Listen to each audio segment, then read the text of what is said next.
What is up, everyone? Welcome back to another episode of Theory Premed. Theory Premed is a podcast following the journey of three premed students, Mo, Todd, and Nathan.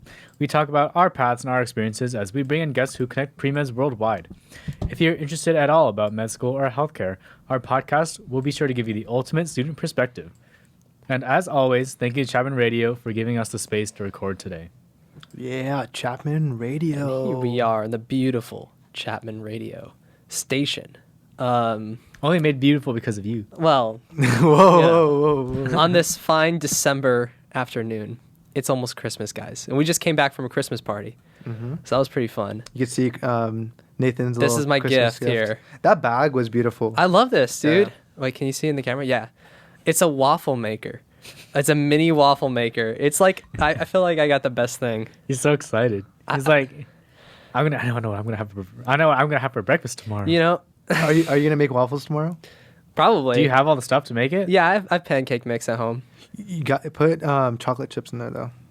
I don't know, chocolate chips and You've never tried the waffle ease, whatever. it might be a little much. Eggos? Eggos. Eggos. Waffle What? ease. The I only like waffle the buttermilk though. Eggos. Okay, fair Yeah. enough. What? That's the only No, one? I like their chocolate chip ones. They're amazing. Okay, I haven't really had it. They're all good. But yeah, the chocolate This is not chip ones are pretty sponsored good. by. Not sponsored by Eggos. Eggos. By Waffle-Ease. I'm gonna get some Waffle Eggos now. Yeah. My sister got like a waffle maker right before she, or maybe it was earlier, but she took it to college, and she's like, "I'm gonna make waffles and stuff for everyone." And now I have a waffle maker for my college. So Wow. dang, Your roommates are going to use it too. that's true. That's true. They already use my rice maker so much. How many times do you think that waffle maker is actually going to be used throughout Not the year? that much, honestly. Bro. Tried it twice. Yeah, I know. He's so excited It's a little to bit use it like inefficient. twice. It's a little bit inefficient. But So cool though. No, it's cool. It's cool. I'm excited.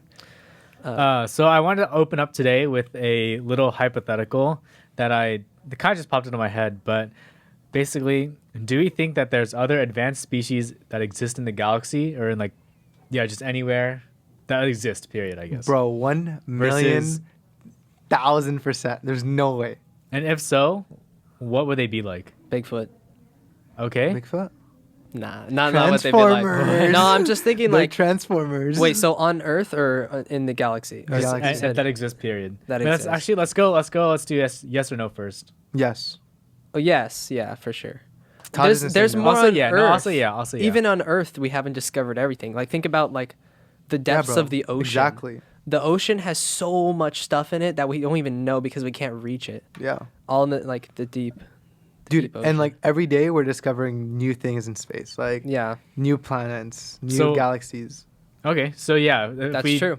If we subscribe to the idea that there are advanced species or even just other species out there in the universe, what can we imagine they'd be like? I would think they would look somewhat like us in a way. Oh, you mean like You see that? real? Right, no, in the middle. Oh, right here. dude, there's a spider. No, right here. Oh, Dude. bro, I was. It's right in the middle. It's hanging from a web right at our eye level, guys. It's pretty So do we crazy. kill it or do we let it live? That's our guest today. I think we have to kill Yeah. it. It's, Maybe the spider's pre-med. What are we naming the spider? Oh my gosh, this is crazy. Edward. His name is Edward. It's literally it's like hanging on a string. Hey, Dude, hey. Oh! He blew. It swung so Hey, far. hey, stop. Our stop. guest is wild, dude. Yo, it's going back up. It's scared. Bro, I'm getting your wind in my face. That's pretty. Oh my gosh. All right, that's let pretty it be. funny. Let it be. Well, anyways. That's going- gonna be distracting. So do we think that they be big green aliens or what? I think. No. I think it would be. You know how like an avatar, the plants could communicate with each other. Yes. I think it would be like that. Okay. Wow. Okay. Um. Do you think they'd have a humanoid structure, or do you think they'd be something else? It's hard to say. I don't think we can ever assume that they would look anything like us. I think of the vast amount of possible confirmations of an advanced species, there's no way the chances of it looking anything like a human is so low, I feel like.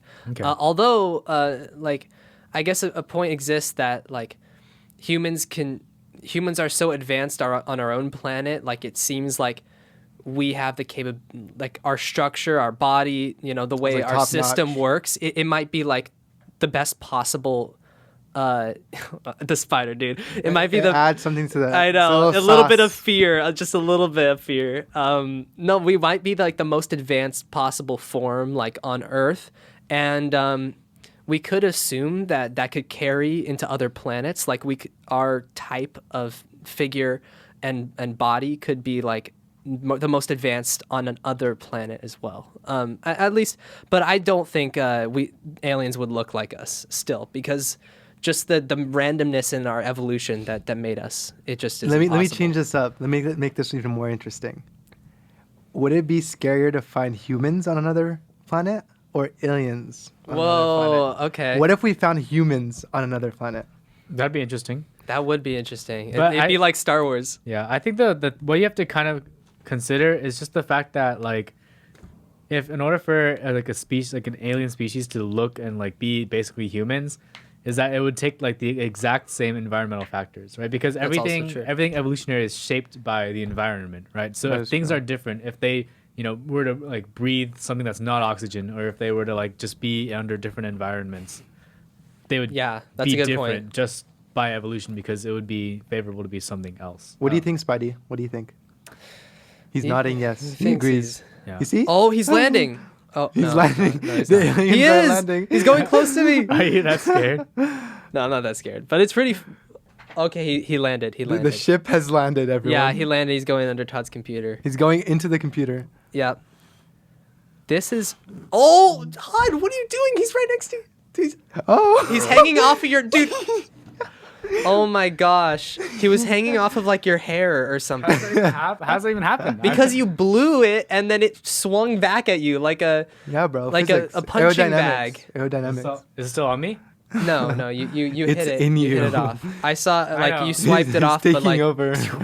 oh my now Todd becomes Spider-Man. Yeah. That would be cool. Basically, yeah. now I'm like an alien. Radioactive knives. I have a question, Todd. I have a question. I noticed something today.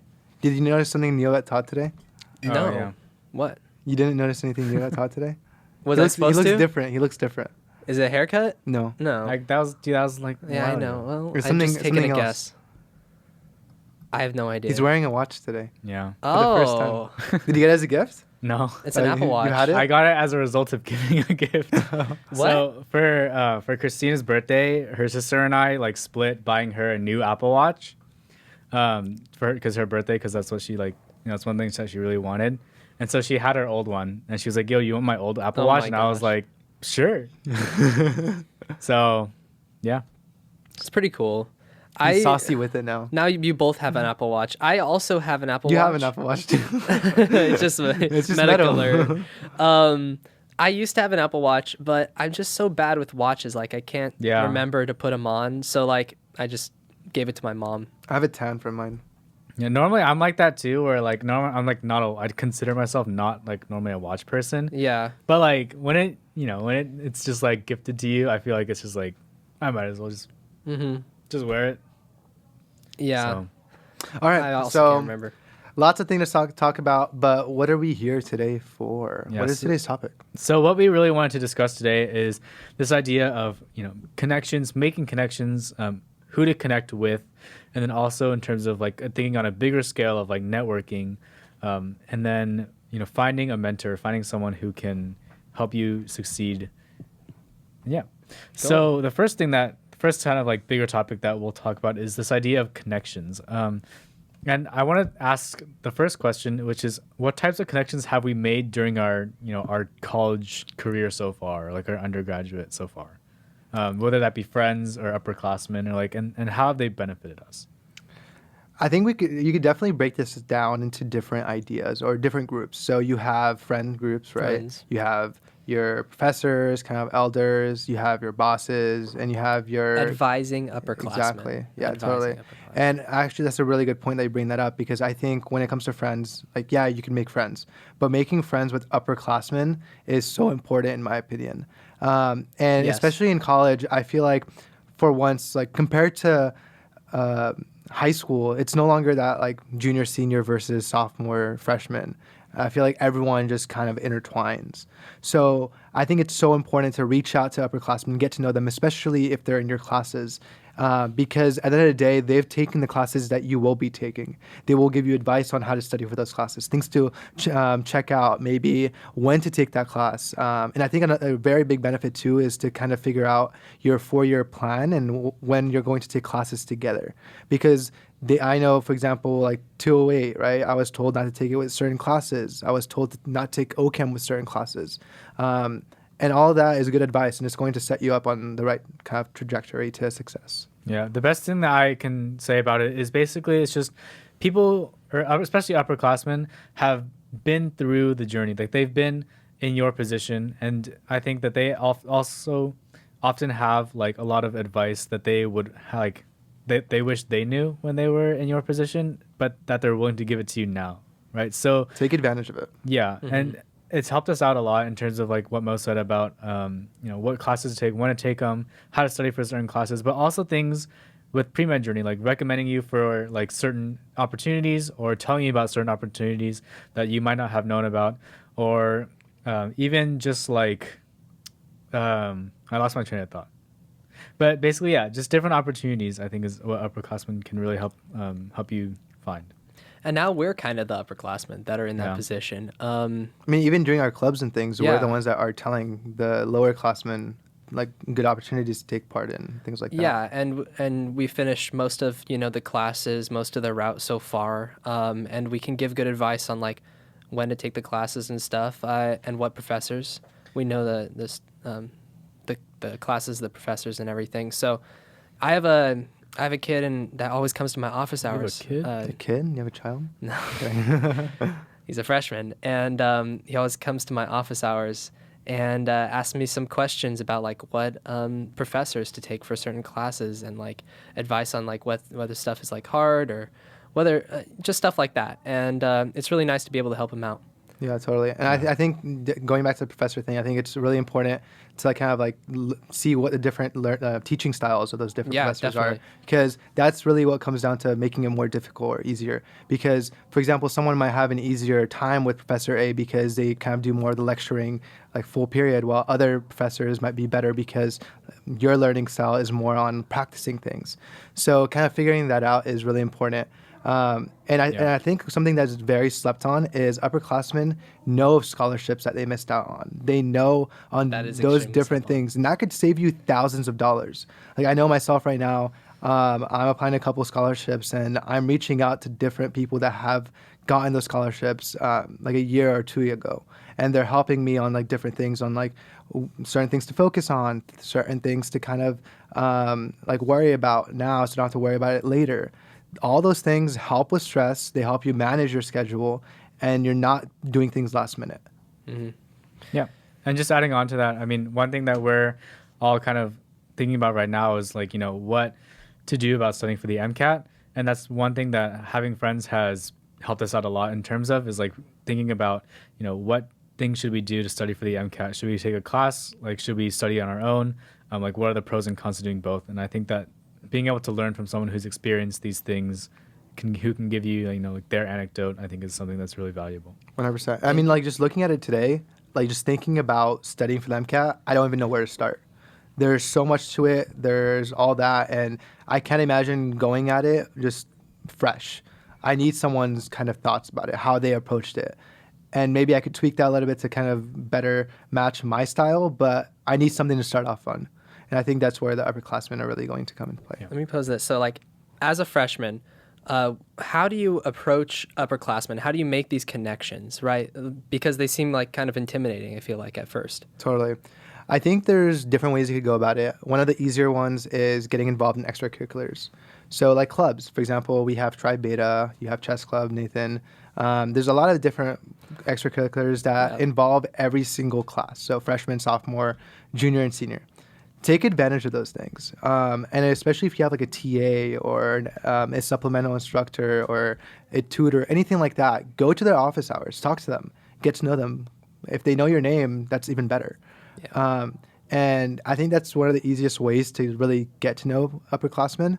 But let's say that's not really an option for you because you have work or something like that.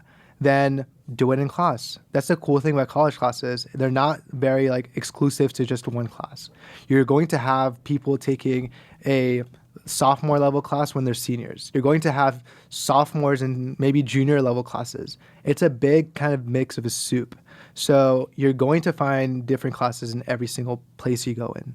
Mm-hmm. Yeah.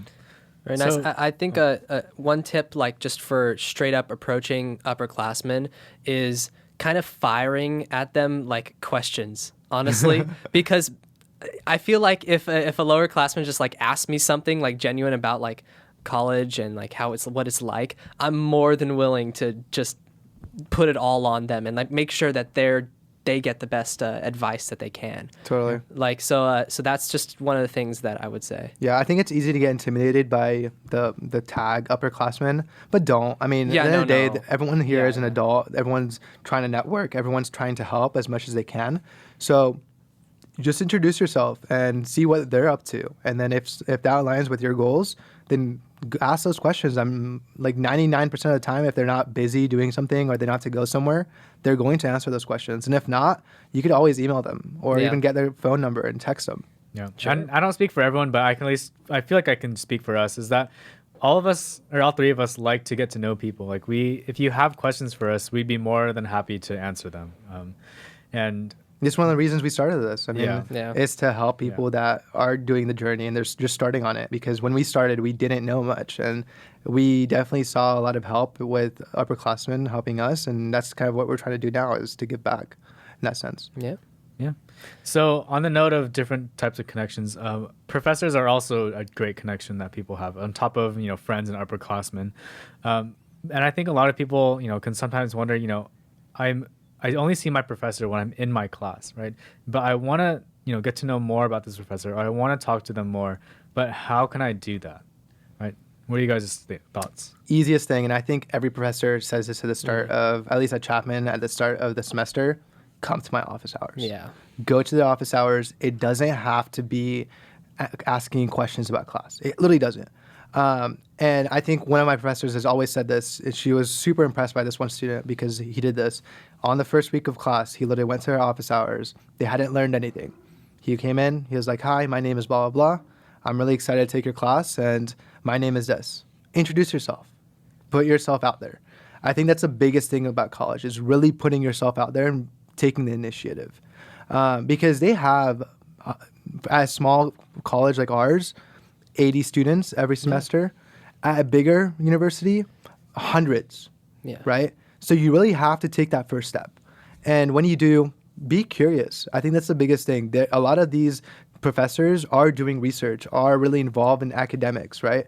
They're curious people. So they enjoy being around curious people that ask questions, that are enjoying learning new things. So ask anything that you're curious about. Literally ask about it. I know today, like my friend and I were in our biochem professor's class, and we literally started talking about aliens, like what we're doing today. We started talking about medications, like ADHD medications, and what we thought about them, and if they actually work or not.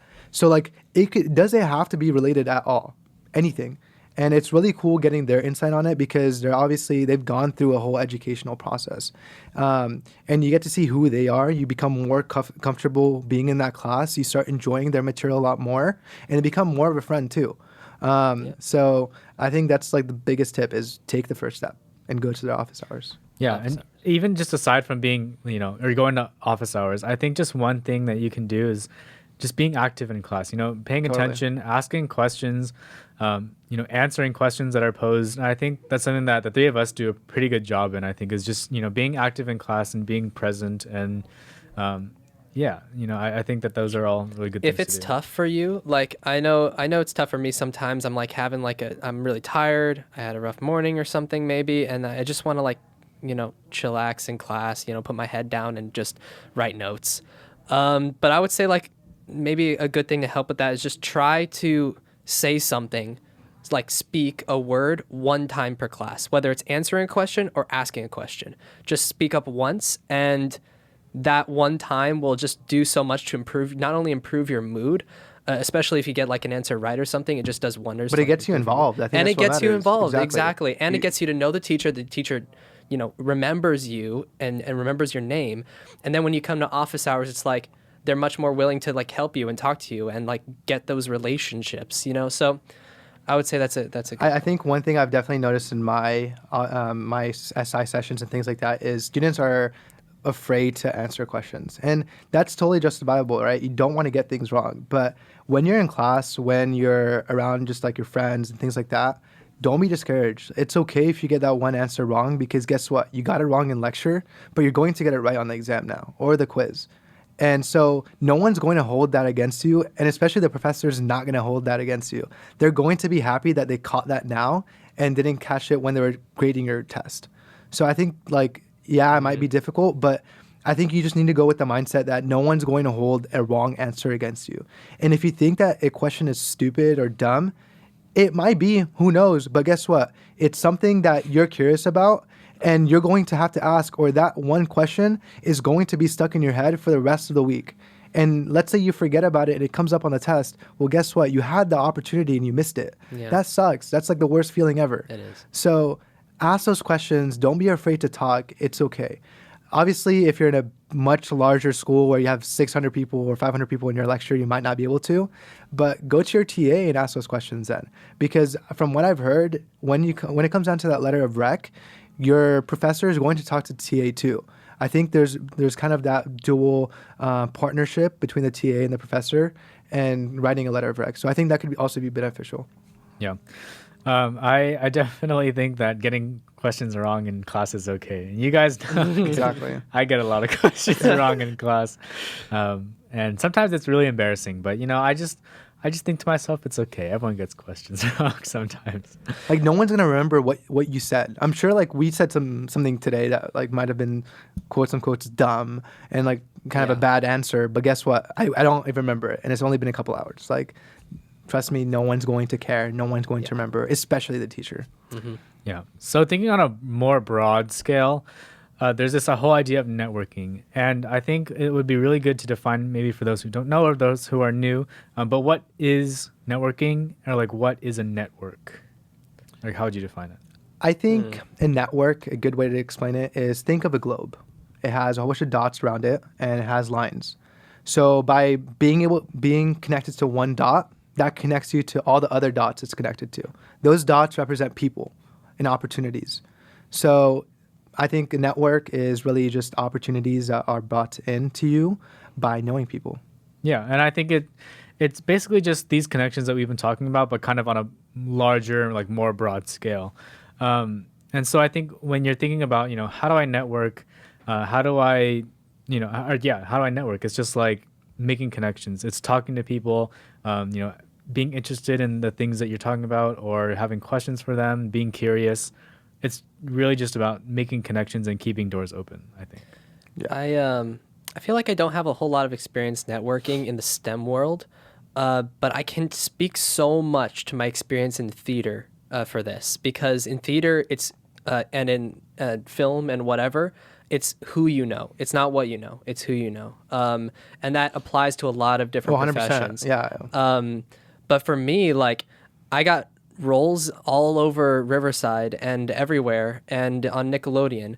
You did? Because it was a pilot, didn't air, but were you the main character? it was a game show. I was a contestant.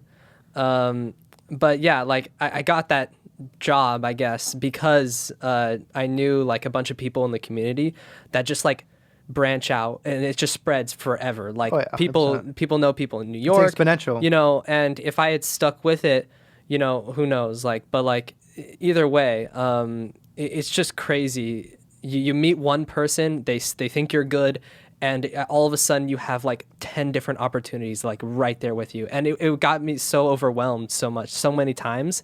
I had to like say no to so much stuff, and I kind of hate saying no. So yeah, it can be even overwhelming the more you network. So you're almost a child actor? Well, a community child actor. I was like all over Riverside. Dang, all over. A celebrity. I know. It was crazy back when I was a kid. And like middle school, I did like, oh man, I probably did like 10 shows in 8th grade alone. 10, wow. and that's a lot because they usually take months to prepare. So I was rehearsing for multiple shows every night. So yeah. Dang. And I think a really great example that recently happened with me with networking was I was really interested in kind of the dual degree of engineering and medicine. And I literally came in on Monday and I was telling one of my professors about it, and she was like, guess what? My daughter is like pretty big in that field. And I was like, oh, that's really cool. And she was like, do you want me to connect you with her? And I was like, yeah, why not? You know, whenever those opportunities come up to like meet people in a completely different like career, take it. Like it's not costing you anything. It's just your time and you're gaining knowledge out of it. Took it. I met with her daughter. We talked over dinner. And I mean, just from that talk, I learned a lot more about that field. She was able to show me a lot of different opportunities that I could do during my gap year. She even gave me contacts that she knew would be able to help me.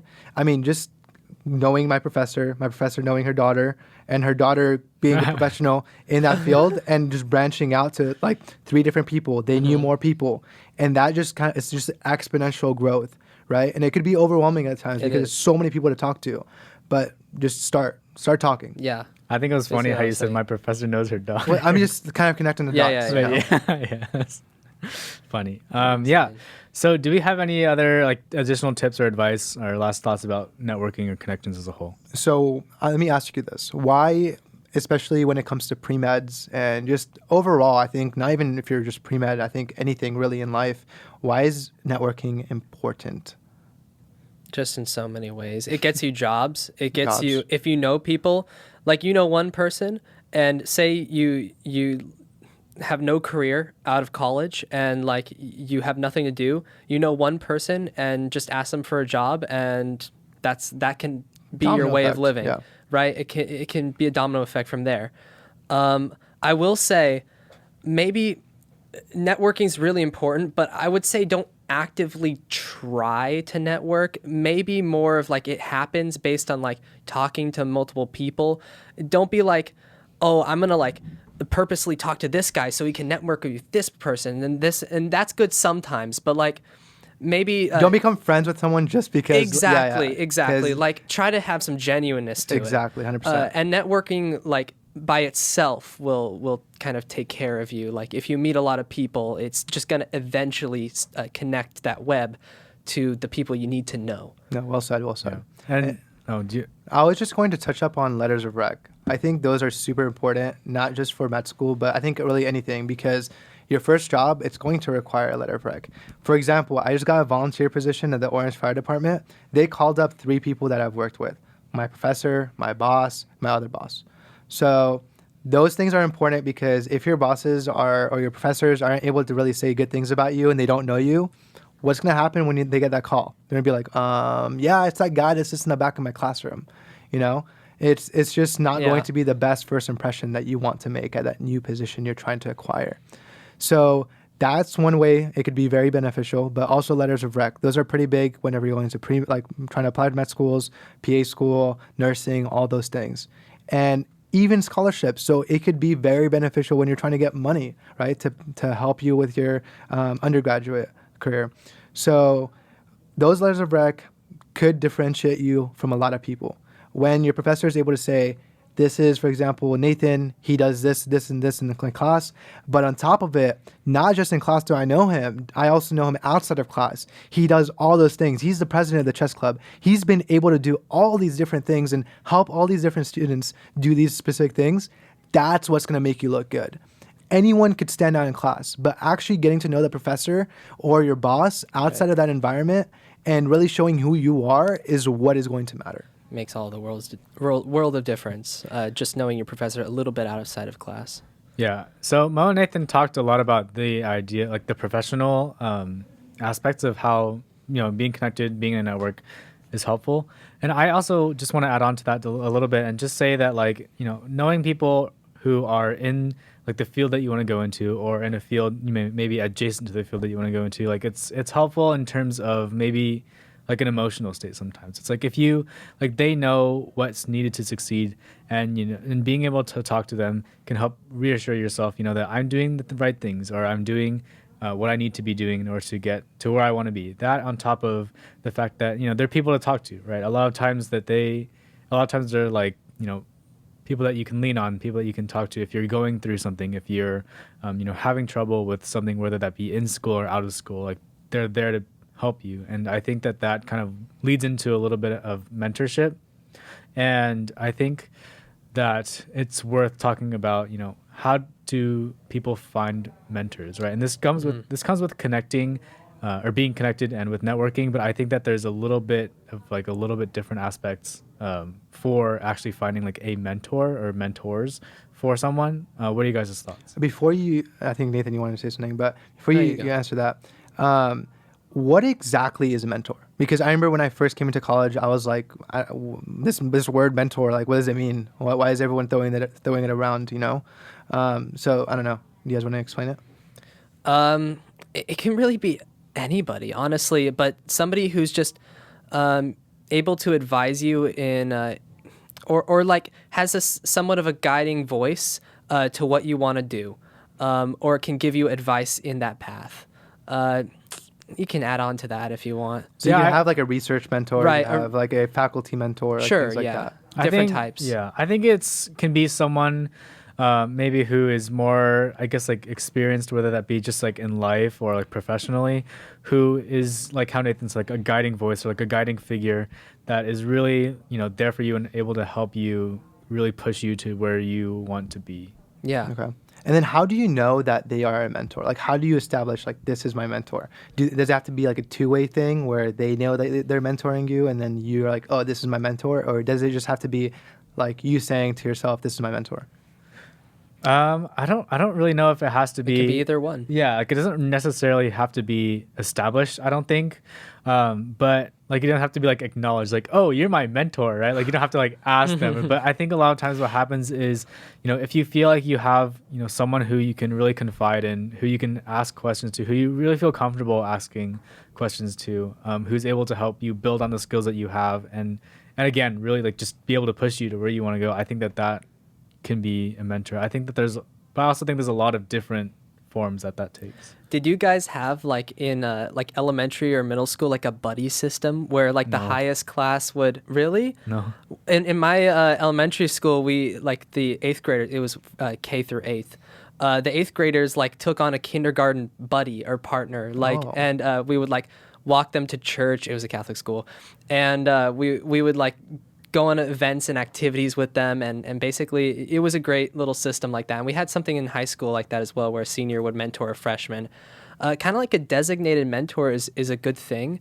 If you can get into a position where you have somebody who's like designated to be your mentor. Another thing like this, have you guys heard of Big Brothers Big Sisters? Yeah, I know Ethan does that. Oh really? Yeah, Abby's a big sister. Yeah, my girlfriend. And her, like, she's been able to have like such a great relationship with her little. Sometimes you just need like, a person to talk to, a voice, like even if it's not related to your career. Like I know we're talking mostly about that, but even just in your life, like somebody who has a good moral compass, somebody who can guide you kind of in the right path, or just be a friend to talk to. That's the example of a mentor as well. And what Abby does, she just basically just like watches movies, has phone calls with her buddy. And she even went on a trip to like her little actually graduated high school, and I was looking at colleges, and she went on a flight with her to UC Davis to go, I know they pay for that stuff too. Like they'll pay for like movies, like baseball games, NFL Big Brother, games. Big Sister. It's a great program. Yeah. It's a great program, and it could really make a difference in someone's world. Because I know Ethan's little. Mm-hmm. He comes from like a very low socioeconomic family, and their family is kind of like very not stable. So that kid really relies on Ethan on a lot of things, where Ethan's really there for him. So. Exactly. I see how impactful it is through Ethan for sure. Yeah. But other examples of mentors, or what was the initial question? Well, I think something I wanted to add was just the fact that mentors, I think, come in a lot of different, figurative, obviously, like shapes and sizes. I think all three of us definitely have different personalities, and we'd get along with different types of people.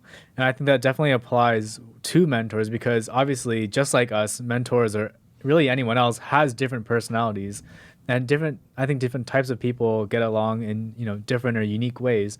And I think it's just kind of good to mention that mentors are different, right? Like everyone's different. So it's just like making friends, where like sometimes if you find, you know, someone who, or if you find someone and you talk to them and you realize, you know, maybe like I don't really like this isn't like exactly what I'm looking for. Like it's okay to, you know, go and like talk to other people and like see, you know, try to find someone who really meshes well with your personality and who's able to really kind of understand, I think, the points that you're getting across, the things that you're talking about, the things that you're doing, and who really understands your position. And I think that that's really important too, because I think at the end of the day, you know, there's a lot of, you know, professional sort of like benefits that can come from being mentored, but at the same time, it's like we're also like we're all people, right? Everyone, you know, at the end of the day, like wants friends. Everyone wants to be, you know, to have companions, to have people they can confide in and trust, and you know, being able to do that with people who you really mesh well with, I think, is something that's really important, no matter what you do. Yeah, Totally. exactly. Kind of was like talking about like the personality side of mentorship, or like the ability to like kind of be friends, make jokes with them. I have another example of a mentor who guided me. He was the priest at my church. I normally people don't get a like connect with their priests at all. Like I feel like if you ever think about it, like a priest is kind of like a figure that you don't really talk to. They're just you know pressing down on you. But this priest was the leader of the children's choir that I was in, and wow, he like I just you know I was such good friends with him, and I don't know what you guys are saying. I was such good friends with him, and by the end, when he left for the Philippines, he went back to the Philippines.